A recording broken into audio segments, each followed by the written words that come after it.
ನಮಸ್ಕಾರ. ನವಶಕ್ತಿ ಪೀಠಂ ಯೂಟ್ಯೂಬ್ ವಾಹಿನಿಯ ಸಮಸ್ತ ವೀಕ್ಷಕರೆಲ್ಲರಿಗೂ ಸಂಕಲ್ಪ ಸಿದ್ಧಿ ಕಾರ್ಯಕ್ರಮಕ್ಕೆ ಆತ್ಮೀಯವಾದ ಸ್ವಾಗತ ಸುಸ್ವಾಗತವನ್ನು ಕೋರ್ತಾ ಇದ್ದೀನಿ. ನಾನು ನಿರೂಪಕಿ ಶ್ರುತಿ. ವೀಕ್ಷಕರೇ, ನೀವು ನಮ್ಮ ವಾಹಿನಿಯನ್ನ ಮೊದಲನೇದಾಗಿ ನೋಡ್ತಾ ಇದ್ರೆ ಆದಷ್ಟು ಬೇಗ ಸಬ್ಸ್ಕ್ರೈಬ್ ಮಾಡ್ಕೊಳ್ಳಿ. ಆಧ್ಯಾತ್ಮಿಕ ಧಾರ್ಮಿಕ ವಿಚಾರಗಳ ವಿಡಿಯೋಗಳನ್ನು ನೀವು ನಮ್ಮ ವಾಹಿನಿಯ ಮೂಲಕ ನೋಡಿ ತಿಳ್ಕೊಳ್ಬಹುದಾಗಿದೆ. ಹಾಗೂ ಇವತ್ತಿನ ಕಾರ್ಯಕ್ರಮದಲ್ಲಿ ಎಂದಿನಂತೆ ಧಾರ್ಮಿಕ ಆಧ್ಯಾತ್ಮಿಕ ವಿಚಾರಗಳ ಬಗ್ಗೆ ಮಾಹಿತಿಯನ್ನು ತಿಳಿಸ್ಕೊಡ್ಲಿಕ್ಕೆ ನಮ್ಮೊಂದಿಗಿದ್ದಾರೆ ಸ್ಪಿರಿಚುವಲ್ ಗುರು ಡಾಕ್ಟರ್ ವಿಷ್ಣುದತ್ತ ಗುರುಜಿಯವರು. ಬನ್ನಿ ಅವರನ್ನ ಕಾರ್ಯಕ್ರಮಕ್ಕೆ ಬರ್ಮಾಡ್ಕೊಳ್ಳೋಣ. ಗುರುಜಿ ನಮಸ್ಕಾರ. ಕಾರ್ಯಕ್ರಮಕ್ಕೆ ಆತ್ಮೀಯವಾದ ಸ್ವಾಗತ. ಗುರುಜಿ, ದರಿದ್ರನು ಕೂಡ ಧನವಂತನಾಗಬೇಕು. ಸೊ ಇದಕ್ಕೆ ಯಾವೆಲ್ಲ ಮಾರ್ಗಗಳನ್ನು ನಾವು ಪಾಲಿಸಬೇಕಾಗುತ್ತೆ, ಇದ್ರ ಬಗ್ಗೆ ವಿಚಾರಗಳನ್ನು ತಿಳಿಸ್ಕೊಡ್ತೀರಾ? ಓಂ ವಿಶ್ವಸ್ಮೈ ನಮಃ. ಪ್ರೀತಿಯ ಬಂಧುಗಳೇ, ಈ ದಾರಿದ್ರ್ಯವನ್ನು ಹೋಗಲಾಡಿಸುವಂಥದ್ದು ಮನೆಯಲ್ಲಿ ನಾವು ಹೇಗೆ ನಡ್ಕೊಳ್ತೀವಿ ಬಹಳ ಮುಖ್ಯವಾಗಿರೋ ಘಟ್ಟ.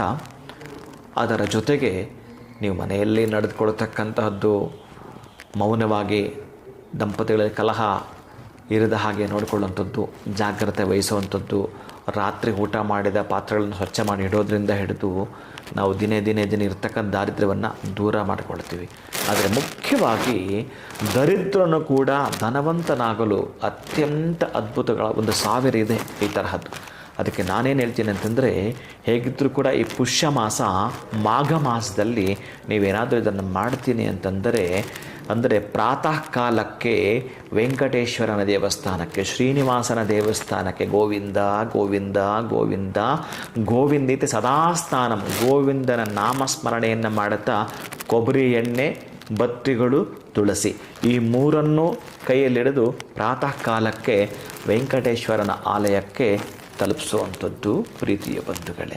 ಇನ್ನು ಅದೇ ಶನಿವಾರ ಸಾಯಂಕಾಲ ತುಳಸಿ, ಬತ್ತಿಗಳು, ಎಳ್ಳೆಣ್ಣೆ ಇದನ್ನು ಹಿಡಿದು ನೀವು ಸಂಜೆ ಶನೇಶ್ವರನ ದೇವಸ್ಥಾನವನ್ನು 19 ಪ್ರದಕ್ಷಿಣೆಯನ್ನು ಮಾಡಿ, ಅಥವಾ ಕೊನೆ ಪಕ್ಷ 3 ಪ್ರದಕ್ಷಿಣೆಯಾದರೂ ಮಾಡಿ ಈ 3 ಪದಾರ್ಥಗಳನ್ನು ಶನೇಶ್ವರ ದೇವಸ್ಥಾನಕ್ಕೆ ಕೊಟ್ಟು ಓಂ ಶಂ ಶನೇಶ್ವರಾಯ ನಮಃ, ಓಂ ಶಂ ಶನೇಶ್ವರಾಯ ನಮಃ ಅನ್ನೋ ಮಂತ್ರವನ್ನು, ಅವನಿಗೆ 19 ಸಂಖ್ಯೆ ಬಹಳ ಇಷ್ಟ, ಯಾಕೆಂದರೆ ಅದೇ ಅವನ ದಶಾಭುಕ್ತಿ ಆಗಿರುತ್ತೆ. 19 ವರ್ಷಗಳು 19 × 19 ಮಾಡಿದಾಗ ಈ ಮಂತ್ರ 361 361 ಸಲ ಹೇಳಲಿಕ್ಕೆ ನಿಮಗೊಂದು 5-10 ನಿಮಿಷ ಟೈಮ್ ತಗೊಳ್ಬಹುದು. ಆ ದೇವಸ್ಥಾನದಲ್ಲಿ ಕುಳಿತುಕೊಂಡು ಈ ಮಂತ್ರವನ್ನು ಹೇಳಿ ಮನೆಗೆ ಬರುವಂಥದ್ದು. ಪ್ರಾತಃ ಕಾಲಕ್ಕೆ ಕೊಬ್ಬರಿ ಎಣ್ಣೆ, ಸಾಯಂಕಾಲಕ್ಕೆ ಎಳ್ಳೆಣ್ಣೆ ಇವುಗಳನ್ನು ಕೊಟ್ಟು ಬರ್ತೀನಿ ಅಂತಂದರೆ 15 ಶನಿವಾರಗಳ ಕಾಲ ಇದನ್ನು ನಾನು ಮಾಡ್ತೀನಿ ಅಂತಂದರೆ ಈ ಶನಿವಾರದಿಂದ ನೆಕ್ಸ್ಟ್ ಶನಿವಾರದೊಳಗಡೆ ನೀವು ಪರೀಕ್ಷೆ ಮಾಡ್ತಾ ಬರ್ತೀರಿ ಏನೇನು ನಡೀತಾ ಇದೆ ಅಂತ.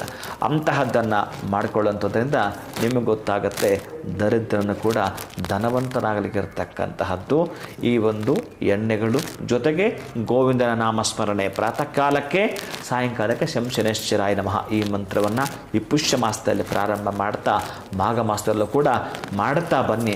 ಅತ್ಯಂತ ಶುಭದ ಫಲವನ್ನು ತಾವು ಕಾಣ್ತೀರಿ ಪ್ರೀತಿಯ ಬಂಧುಗಳೇ. ಗುರುಜಿ, ಬಹಳ ಸರಳವಾಗಿ ದರಿದ್ರನು ಕೂಡ ಹೇಗೆ ಧನವಂತನಾಗಬಹುದು, ಅದು ದೇವತಾ ಆಚರಣೆಗಳನ್ನು ಮಾಡೋದ್ರ ಮುಖೇನ ಅನ್ನೋದನ್ನು ತಿಳಿಸ್ಕೊಟ್ಟಿದ್ದಕ್ಕಾಗಿ ಧನ್ಯವಾದಗಳು. ಹರೇ ಶ್ರೀನಿವಾಸ. ವೀಕ್ಷಕರೇ, ಬಂದದ್ದೆಲ್ಲ ಬರಲಿ, ಗೋವಿಂದನ ಕೃಪೆಯೊಂದಿರಲಿ ಅಂತ ಗುರುಜಿಯವರು ಯಾವಾಗಲೂ ಹೇಳ್ತಾ ಇರ್ತಾರೆ. ಅದೇ ರೀತಿಯಾಗಿ ದರಿದ್ರನು ಕೂಡ ಧನವಂತನಾಗಬೇಕು ಅನ್ನೋದಾದರೆ ಆ ಒಂದು ಗೋವಿಂದನ ಪಾದಕ್ಕೆ ನಾವು ಎಲ್ಲರೂ ಕೂಡ ನಮಸ್ಕರಿಸ್ತಾ ಅವನ ಒಂದು ಪೂಜೆಯನ್ನು ಮಾಡೋದ್ರ ಮೂಲಕ ನಾವು ಹೇಗೆ ಸಿರಿವಂತರಾಗಬಹುದು, ಧನವಂತರಾಗಬಹುದು ಅನ್ನೋದನ್ನು ಗುರುಜಿಯವರು ಬಹಳ ಸರಳವಾಗಿ ತಿಳಿಸ್ಕೊಟ್ಟಿದ್ದಾರೆ. ಈ ಎಲ್ಲ ಆಚರಣೆಗಳನ್ನು ತಾವು ಕೂಡ ಪಾಲಿಸಿ ಸಿರಿವಂತರಾಗಿ ಧನವಂತರಾಗಿ ಬಾಳಿ ಅಂತ ಹೇಳ್ತಾ ಇಂದಿನ ಸಂಕಲ್ಪ ಸಿದ್ಧಿ ಕಾರ್ಯಕ್ರಮವನ್ನು ಮುಕ್ತಾಯ ಮಾಡ್ತಾ ಇದ್ದೀವಿ. ಸಿಗೋಣ ಮುಂದಿನ ಸಂಚಿಕೆಯಲ್ಲಿ. ನಮಸ್ಕಾರ.